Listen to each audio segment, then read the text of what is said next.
Quoi de mieux en cette période d'Halloween que de parler de films d'horreur, évidemment. Alors oui, j'aurais aimé parler des Evil Dead, parce que j'ai parlé que d'Evil Dead Rise, et je m'attends que c'était une très bonne surprise. Mais récemment, il y a un tueur de slasher qui m'a un peu plus marqué, et dont je me suis dit, on pourrait en parler, ça peut être intéressant. C'est comme ça qu'on va parler de Terrifier avec Art le Clown. Mais attention, on ne va pas parler que du 3, on va parler de la trilogie complète. Parce que oui, il faut savoir que je me suis dit que j'allais voir les deux premiers avant de voir le 3. J'ai réussi, donc j'ai envie de parler des 3.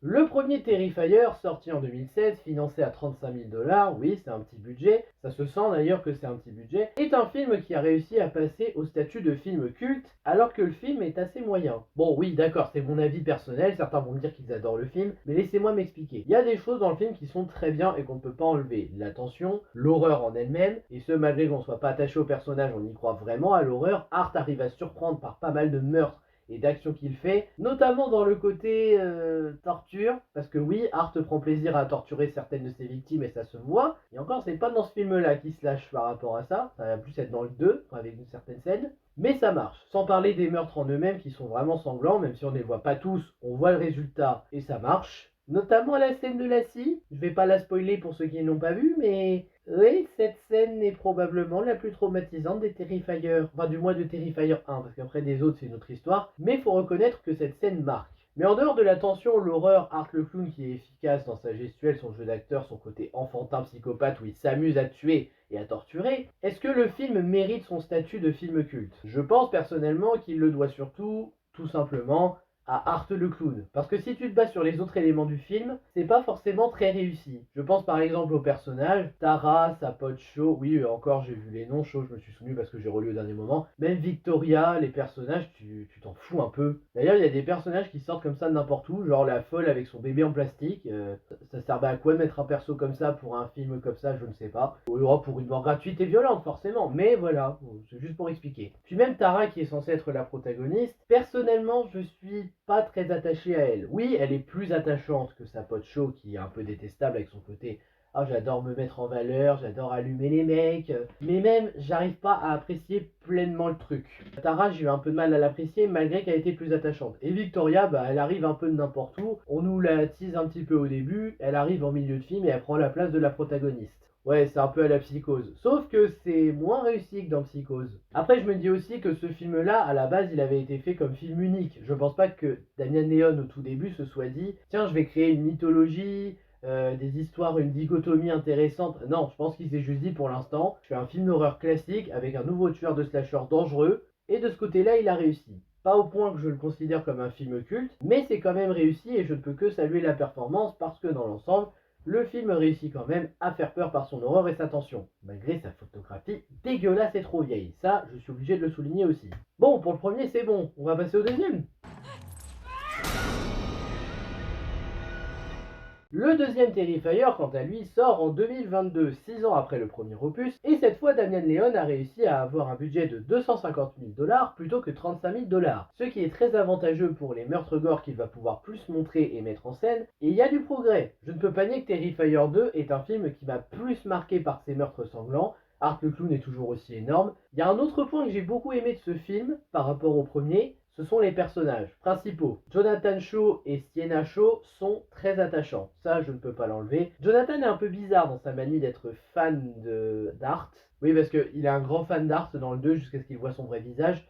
J'avoue que je comprends pas l'intérêt d'avoir fait ça. Après, il y a peut-être un truc qui m'échappe, ça peut arriver. Mais au moins, ils l'ont fait, et le personnage reste quand même intéressant. Mais c'est surtout le personnage de Sienna qui va nous intéresser. Fan de cosplay, faisant une armure pour son père qui lui avait dessiné ça, qui apparemment était fou et avait des visions d'Art le Clown, même elle qui en a maintenant. Parce que oui, on voit une séquence de rêve assez bien faite en termes de traumatisme et malaise, où il y a Art qui est là, qui tue gratuitement et qui va s'en prendre à elle, mais elle se défend avec une machette. J'aime bien. Il y a du mieux, question personnage, c'est vraiment mieux. Parfait pour autant, hein, mais il y a du mieux, question personnage. La mise en scène, bon, il y a aussi un peu de progrès, sans compter les nombreuses coupures de certaines séquences. Et par contre, je dois reconnaître ça à Terrifier 2, il y a la nouvelle scène la plus traumatisante de toute la saga. Ah si, la scène de la chambre, je crois que c'est clairement le meurtre le plus traumatisant qu'il y ait eu. Hein. Mais il y a quand même pas mal de scènes qui marquent par les actions d'Art, et encore une fois, on retrouve le côté j'aime jouer avec la torture, j'aime torturer les gens que j'ai envie de tuer, on le ressent toujours. Après, le côté torture porn, est-ce qu'on a toujours caractère pornographique ici? Pas trop. À part une des potes de Sienna qui est une véritable allumeuse et qui s'envoie en l'air son copain avant de se faire tuer. Écoute, ça sera pas la première fois d'ailleurs. Mais en vrai, non, je pense pas qu'on ressente ça. Quoique peut-être par la tenue de Sienna et tout. Ce deuxième film essaye d'ailleurs à partir de là d'instaurer une mythologie, une dichotomie entre Hart et Sienna qui serait efficace. Le problème c'est que t'as pas assez d'éléments pour comprendre dans ce deuxième film. Et là je compte pas le 3 pour l'instant, je parle que du 2. Hein. T'as une petite fille clown qui accompagne Hart pour tuer les personnes, enfin plutôt pour les amener à ce que Hart les tue. Ok, ça sort d'où, pourquoi, comment, on sait pas, et on sait pas ce qu'elle devient à la fin non plus, elle disparaît. Hein. Du côté de Sienna, tu comprends pas le fait qu'elle ait des visions d'Hart alors qu'elle l'ait jamais vue, tu comprends pas non plus qu'elle est la seule à pouvoir guérir de ses blessures et affronter Hart pour le tuer. C'est bizarre, mais j'avoue que le 3, heureusement, a corrigé un peu le tir.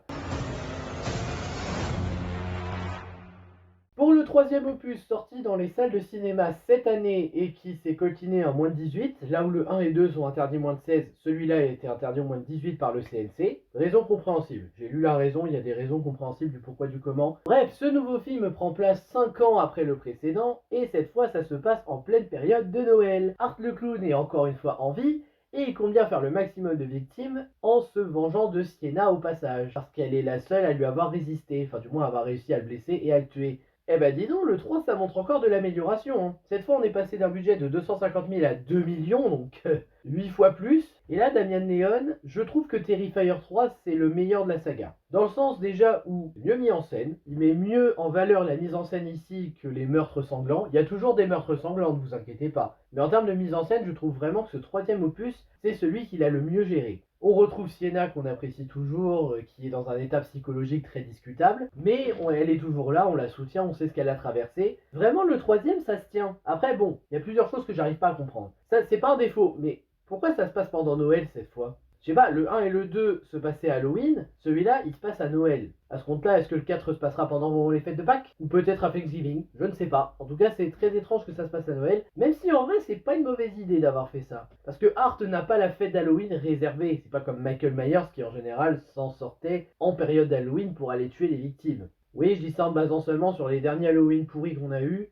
et sur Halloween 1, la nuit des masques de John Carpenter qui reste une merveille. En tout cas, Hart ici qui se mettent à tuer pendant Noël, se faire toujours plaisir avec des pièges sadiques, un côté tortureux qu'il aime faire toujours à ses victimes, ça fonctionne bien. Mais encore une fois, le meilleur point c'est que Damien Leone a vraiment amélioré sa mise en scène. D'ailleurs, on sent aussi que le budget a pris parce que photographiquement parlant, c'est mieux. Hein, l'image est vraiment superbe, sauf dans l'introduction. Dans l'introduction, ça fait un petit peu vieillot et j'ai pas compris pourquoi dans l'intro ça fait un peu vieillot. Déjà que l'intro c'était peut-être pas l'idéal pour commencer le film, ou du moins pour introduire Hart au nouveau venu, parce que oui, il y a toujours des nouveaux venus dans une saga.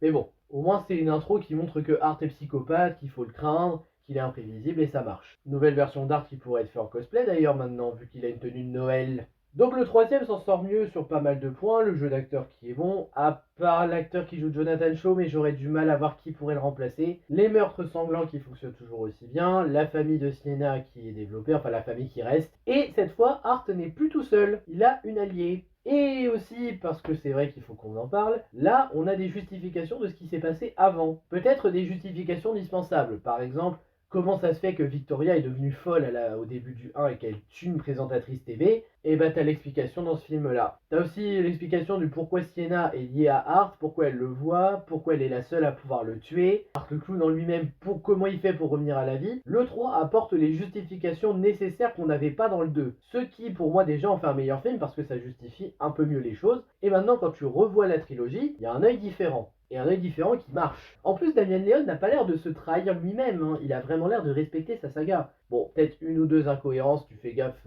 au visage de Victoria dans le 2 par rapport au 1, mais ça c'est un détail. En termes scénaristiques, Damien Leone respecte vraiment Terrifier, et ça se voit. Nouveau personnage, on a la cousine de Sienna, qui est pas un personnage grandiose, mais c'est une adolescente très fan de Sienna, qui l'adore, qui veut lui ressembler, qui la soutient tout le temps. C'est pas mal comme idée. Surtout vu ce que ça va apporter dans la suite, parce que oui, c'est officiel, on aura un 4. Et vu ce qui se passe, c'est pas étonnant qu'on aura un 4. Donc oui, Terrifier 3 s'en sort mieux, mais pour autant, il y a des choses que je ne comprends pas, ou j'ai l'impression qu'ils n'ont pas été assumées jusqu'au bout. Par exemple, une idée très intéressante du film par rapport à Sienna et son traumatisme, c'est le fait qu'elle revoit le corps de ses amis et de sa mère, qui lui parle pour lui dire c'est ta faute si je suis morte. L'idée est bonne. Malheureusement, elle n'est exploitée que dans une seule scène, Et ça, c'est regrettable. Vraiment, c'est dommage parce que le concept est génial. Ça justifie aussi pourquoi Sienna se sent toujours aussi mal parce qu'elle a toujours le poids des anciens morts sur elle. Alors, c'est pas forcément sa faute s'ils sont morts. Hein. Certes, ils sont liés à Sienna et certains l'accusent d'ailleurs des meurtres, hein, comme quoi ça serait elle et que Art le clown n'est qu'une légende. Hein. Cliché de film d'horreur, ça, fallait y revenir.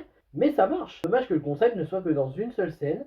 Et un autre point scénaristique que je comprends pas, quand Victoria rejoint Art, ils sont immobiles pendant 5 ans. Pourquoi 5 ans? Je dis ça parce qu'entre Terrifier 1 et 2, il s'est écoulé un an et Art se faisait plaisir en tuant, mais début du 2, c'était vraiment la suite directe du 1, limite quelques minutes, et après, c'était un an plus tard. Pourquoi pas en soi? Et là, c'est un peu pareil, tu vois ce qui se passe, sauf que cette fois, il ne s'écoule pas un an, mais 5 ans, d'après ce que j'ai compris. Comment ils peuvent rester immobiles 5 ans? Alors, certes, on n'a pas de détails sur comment ça se fait que Art arrive à survivre, sachant qu'il aime manger des morceaux humains, mais justement, j'avoue que j'arrive pas à comprendre. Moi, j'ai toujours cru que Art, il devait au moins se nourrir pour survivre. Et même là, s'il est protégé, pourquoi il attend 5 ans? Il aurait pu attendre un an seulement, ou 2 ans, mais pourquoi 5? Ça, j'avoue que c'est un point scénaristique que personnellement, j'arrive pas à comprendre. En notant aussi des acteurs et actrices secondaires qui n'ont pas l'air très investis, heureusement que les principaux rattrapent ça. Et ça me fait mal de le dire, mais je regrette qu'on ait plus ce sentiment de malaise avec Art et d'autres personnes qu'on avait dans le 1 et le 2.